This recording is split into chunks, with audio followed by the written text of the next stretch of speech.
Many commentators argue that the vote for Grillo tends to be an anti-austerity or anti-European or anti-Merkel vote.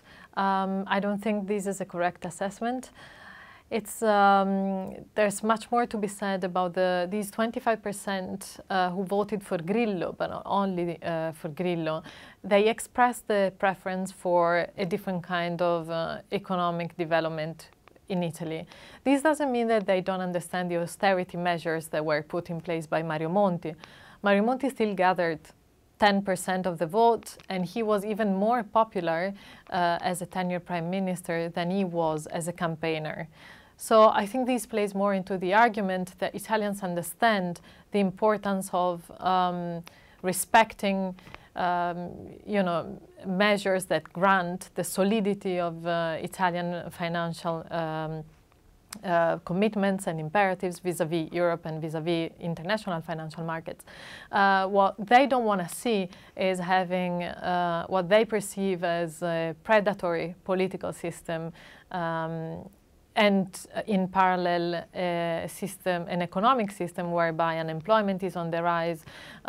Statistics say today that 38% of Italian youth are unemployed between the age of 15 and 24, and this is one of the highest numbers we've seen in the past 30 years. And even, in general terms, unemployment is really high. It's more than 11%.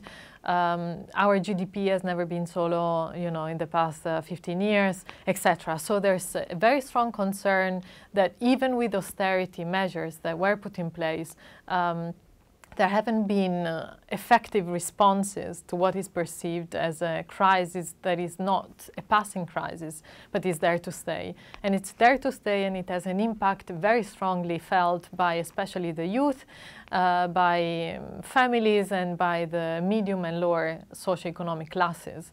So the vote for Grillo was not a vote against Monti or austerity measures. It was a vote for a different kind of economic development and prioritizing different sectors of society within a more moral kind of economic and political climate.